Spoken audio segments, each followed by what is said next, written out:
All right, back on Sportsbook. Pauly and Teddy, Betty and Insight today. We'll get to the UFC as well in the deep dive. We'll close with that. Before we get out of here, follow us on Twitter at Pauly Howard, at Teddy_covers. Big game breakdown, live odds, sportsbookreview.com. Here we go. Penn State USC, USC 7, 59.5 the total. Rose Bowl 2 o'clock Pacific. Suspensions here for Penn State, Teddy. This is just weird. Rose Bowl on January 2nd, Rose Bowl on a Monday. It's just weird. That being said, let's talk about it. A couple of suspensions, and they're meaningful suspensions for Penn State. They lost a linebacker, Manny. He had 12 starts. He was, one of the top 5 or 6 tacklers on the team. A good player, an impact player. The wide receiver, Blacknall. He got injured early in the season, but he was a big factor late. And in the game against Wisconsin, he was huge. 6 catches, 155 yards, 2 touchdowns. He had touchdown catches of 70 and 40 yards in that ballgame. The good news for Penn State, particularly in terms of the Blacknall suspension, they've got plenty of depth at that position, Pauly. Some of the best coaching in college football this season was done by these two staffs, which is why there was long shots to get in this game. Remember, USC started 1-3. Helton was on the hot seat. Then they made the quarterback change. They closed 8-0 straight up, 7-1 ATS. And Franklin was on the hot seat too, and he got the signature win against Ohio State, and they rode that momentum the rest of the season. Yeah, they sure did. But let me get back to the depth at receiver for Penn State. I was trying to hand you an easy one there, buddy. Offensive coordinator Joe Moorhead, let me give you the quote here, talking about the Blacknall suspension. Yeah, it's unfortunate, but throughout the season, we've lost guys to injury, and particularly at the tackle position. We're very deep at receiver corps. It's a position of strength for us. So the guys that fill in will come in and do an excellent job. Earl Charles, DeAndre Tompkins, who play both the inside and outside receiver position.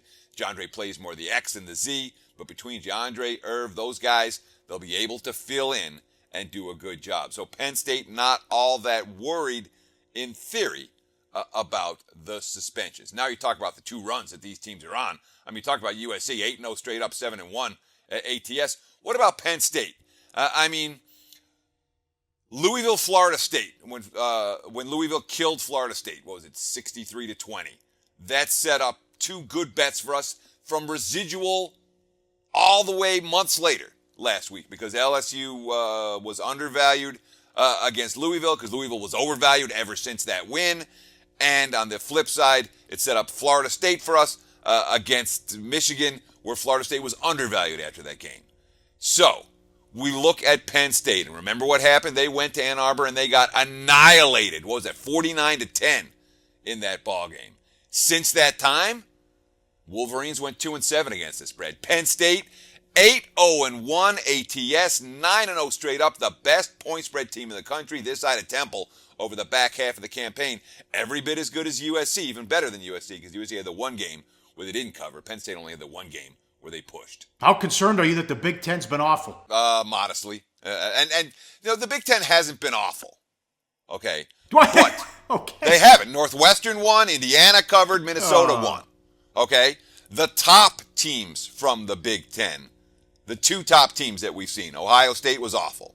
Michigan wasn't awful. They had, Jake Butt got hurt, and Jabril Peppers didn't play, but Michigan They never were thoroughly really outplayed in that game. They never sniffed a point spread cover. They didn't appear to be lined in the right place, and that definitely worries me about all 3 of the Big Ten teams that are playing today on January 2nd, because those 2 upper echelon teams and part of their success and failures have been measured against the performances, against their games, against the likes of Michigan and Ohio State, who both looked very overvalued over the weekend.